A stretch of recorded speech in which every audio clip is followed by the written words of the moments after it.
Hi guys, this is me, Nightmare3464. I'm sorry I haven't been uploading any new videos because of the whole issue, drama, everything.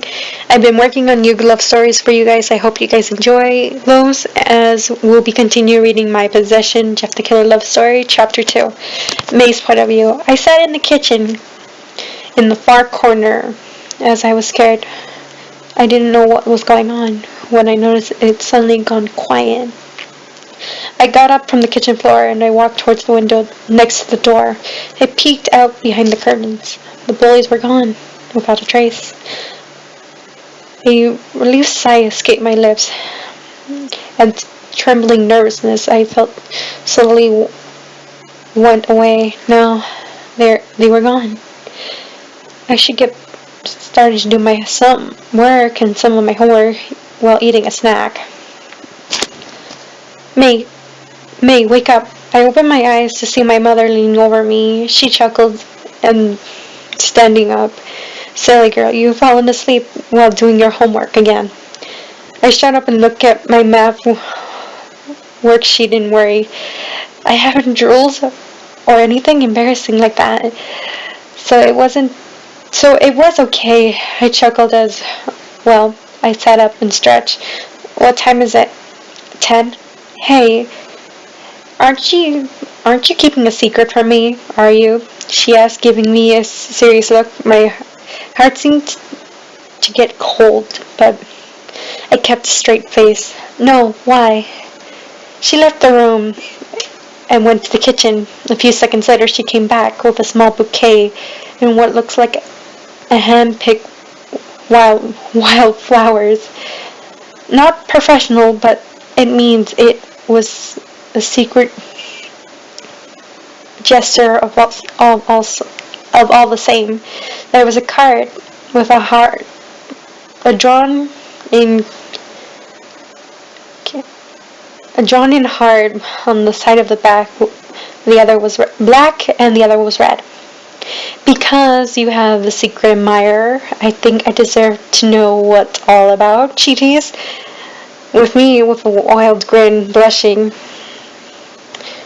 hard, drinking down a little. Mom, I whined, it's nothing like that. Maybe it's a prank or something. I tried to protest. My mom just shrugged. Her stubborn look appeared. Hey, what are you like? Whatever you like, but I'm thinking I'm right. As much as you're innocent, I think there's a guy out there that likes you. Her hand once on her hip and the other crossing her chest. The stubborn excuse she wore and changed a big smile in a flash. So, what did you say we have? Spaghetti and meatballs for dinner? And garlic bread? As a response for me, my stomach was growling. We both laughed. I'll take that as a yes. So, also, I need to find a vase for these lovely flowers, she said. Jeff's point of view. I watched May receive the flowers from her mom. I left them on the doorstep and she hadn't fallen asleep. Things would have gone as planned. But at least she got them. That's all. I rubbed at my bloody face, frowning slightly. It wasn't like I didn't killing people or killing those bullies for my little knife, but the blood was everywhere, especially when I wanted to see her reaction with flowers. Some troublesome, I managed with the blood and washed her carefully. She didn't seem mind of the gifts too much. In fact, she looked pleased though. It also looked as she was trying not to get her hopes up. I frowned as much as I could because of my scars. I have done something so strange, or rather disgusting, to get a kind of a reaction.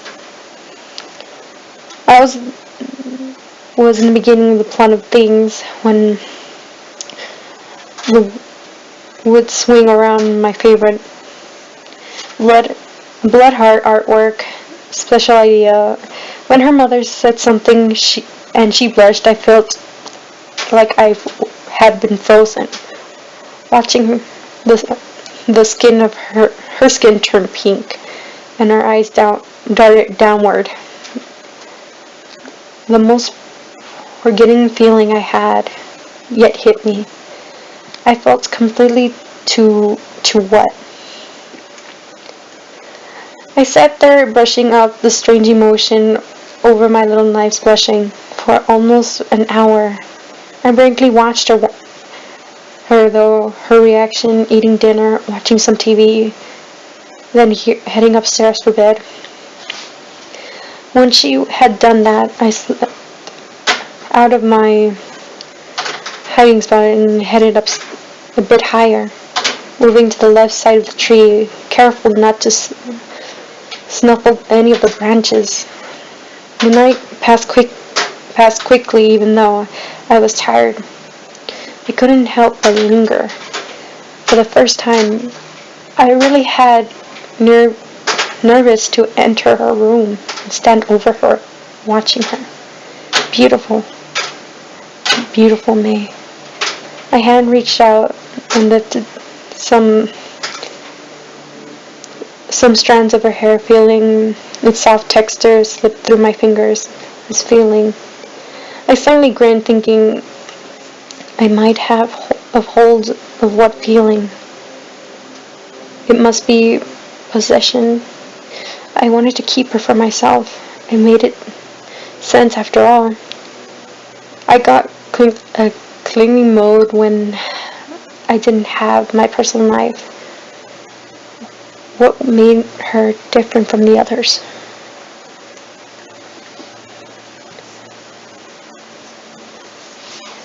I was feeling really good about breaking through. I just had figuring my luck was about to run out anytime soon.